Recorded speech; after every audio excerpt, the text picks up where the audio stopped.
ఇంకా ఘోరం ఏంటి అంటే ఇంకా ఘోరం ఇలా మనం మర్చిపోతున్నాం. ఇగో కాంగ్రెస్ చేసిన 3 మోసాలు, 6 గ్యారంటీలు, అందులో 3 మోసాల గురించి నేను చెప్తాను మీకు.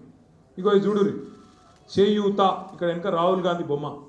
ఇది గ్యారంటీ కార్డు, కాంగ్రెస్ వాళ్ళు ఇంటింటికి వచ్చిన గ్యారంటీ కార్డు. ముసలోళ్ళకు 4000 పెన్షన్ ఇస్తాం. ఇగో మా అక్క చూపెడుతున్నది. ఇగో ఇక్కడ మహాలక్ష్మి నెలకు 2500, పిల్లలకు యువ వికాసం 5 లక్షలు. ఎంతమందిని మోసం చేశారు చూడిగో. ముసలోళ్ళకు 4000 మోసం. ఇప్పటికి 20 నెలలు అయింది కాంగ్రెస్ ప్రభుత్వం వచ్చి. ఒక్కొక్క ముసలమ్మకు ఎంత బాకీ ఉన్నాడు రేవంత్ రెడ్డి? ఎంత బాకీ ఉన్నాడు? లెక్కలు రావా? 20 ఇంటూ 2000 కాదురా అయ్యో, 2000 20 ఇంటూ 2 కదా, 40,000 బాకీ ఉన్నాడు. 2000 వస్తున్నాయి కదా. అంటే అందులో కూడా 2 నెలలకు కొట్టిండు అనుకో, 2 నెలలకు కొట్టిండు, అవి కూడా కలుపుకుంటే పెరుగుతుంది. అట్లే మరి పిల్లలకి ఎంత బాకీ ఉన్నాడు? మరి 5 లక్షల భరోసా కార్డు ఇస్తా అన్నాడు, స్కూటీలు ఇస్తా అన్నాడు, ఆడపిల్లలకు 2500 ఇస్తా అన్నాడు. మరి 20 నెలలు ఇంటూ 2500 అంటే ఎంత? ఒక్కొక్క ఆడబిడ్డకి ఎంత బాకీ ఉన్నాడు?